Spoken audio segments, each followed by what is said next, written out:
Hey everybody, we're here on FreeCodeCamp.org doing a daily coding challenge for September 14th, 2025. That challenge is called Word Frequency. Given a paragraph, return an array of the 3 most frequently occurring words. We have a set of 5 constraints. Words in the paragraph will be separated by spaces. Ignore case in the given paragraph. For example, treat uppercase H hello and lowercase h hello as the same word. Ignore punctuation in the given paragraph. Punctuation consists of commas, periods, and exclamation points. The returned array should have all lowercase words. Returned array should be in descending order with the most frequently occurring words first. Okay, so that tells me that we have a paragraph, it's a string, we need to modify it, we need to kind of clean it up a bit, and then we need to look through each of the words in the paragraph, and we know words are just parts of the paragraph that are separated by spaces. And then for each word, we go through and keep track of the number of times we see each unique word. And then we return the 3 most frequent words in the string. So I just kind of repeated the requirements while I think about this. Let's start with the cleanup, right? We could actually clean it up and break it into an array. So I'll have coming out of this an array of words where each item in the array is a word. We take the paragraph and let's replace all of the punctuation. Let's start there. So we've got periods, commas, and exclamation marks, and we replace all of those. Anytime it finds one of those, we replace it with an empty string. Then we can set it to lowercase, right? Because we're ignoring the case of the letters, and then we can finally split it, and we'll split it on 1 or more spaces. Yeah. Okay, and now how do we've got an array of words now, and we need to count how many of each of the words, how many times each of the words appear. We need to count how many times each of the words appear so we can iterate through the words and do our counting.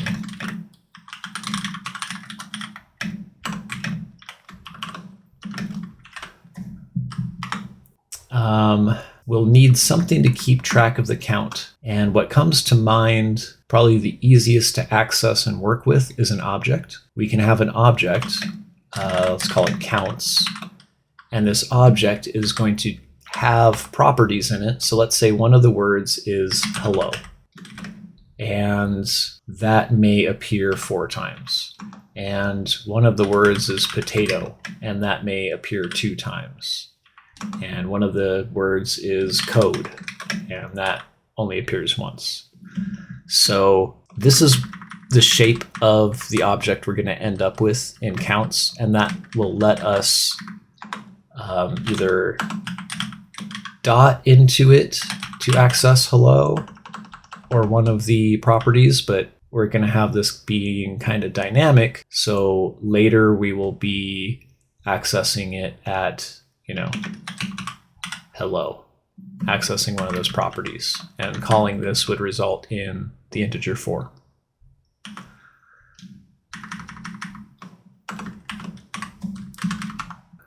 We have our counts object and we want to put something into it. We can access it like so, and we're setting the value of that word at that index on our words array as a property on the counts object. And we will check to see if it already is in the object. If it isn't already in the object, this will come back as null. So we can use the null coalescence operator here And if it comes back as null, then it'll just be 0 instead. And whatever results in that, we will just add 1 to and place in that spot on the object, that property on the object. Then we need to iterate through the properties, because we need to sort these counts that we just got. We need to sort them and just get the 3 highest values and return those words in an array ordered by how frequent they were. They're those properties values. So we can, keys, object keys. This will result in an array of the property names. So we would, in our earlier example, when we were thinking through this, we would get this. So, and that's not like an actual arrow, that's just like indicating, I'm trying to demonstrate to you, when we call object keys on this object, we get the keys, the properties, the unique properties for that object in an array as strings. So object keys, and then we will want to sort them and get the 3 most frequent ones. And that will be going into our results variable. I guess we could also just return this. So we want to sort it, and we are getting the key names in A and B, and then we will want to access the counts object using those keys, like so. And this is going to result in the actual number value associated with whatever property A is. And we want to do this in descending order. So we will find the difference with B in this position here. And this will result in the descending order we're looking for. And then we need the 3 highest ones. So it's descending order, the highest number is first. The property name with the highest number is first. And so we can slice. We can slice just from the beginning of the array to up to, but not including the 3rd index. So this will be from 0 to 2 index on the array.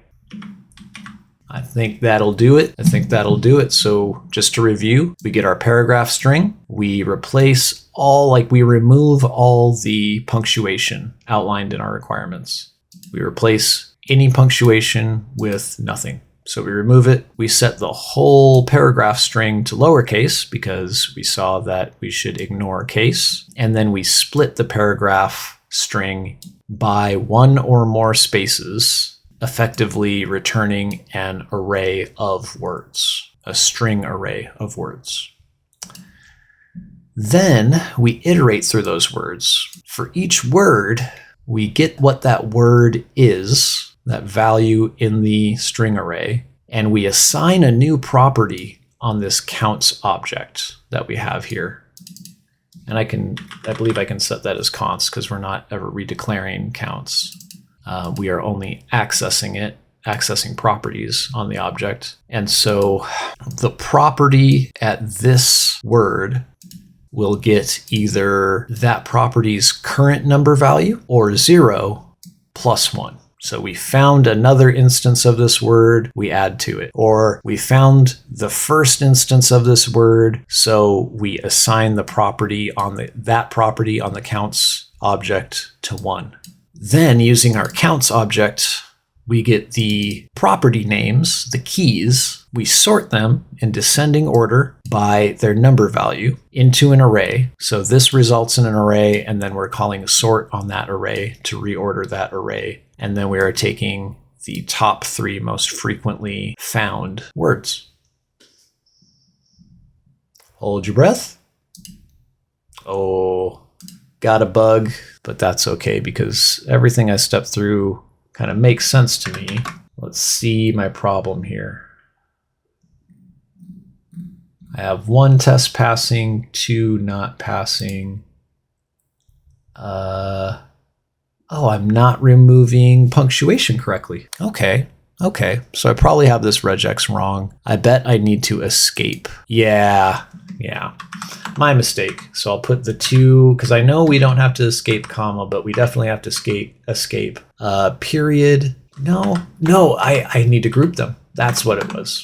That's what it is. Okay, so I didn't specify a capture group in the regex, the regular expression here, when I am replacing the punctuation. And so we ended up with some of our results having punctuation still, and we didn't want that. So let's try again. Hold your breath again. All right, daily coding challenge complete. Thank you very much for watching. I hope that helps. I hope that explanation of what's going on here helps. So I hope you have a great day. Good luck on your coding journey. Let me know if you found a different solution. Comment below with like a code pen or a GitHub gist or something like that. I'm interested to see what you come up with. And until next time, my friends, talk at you later.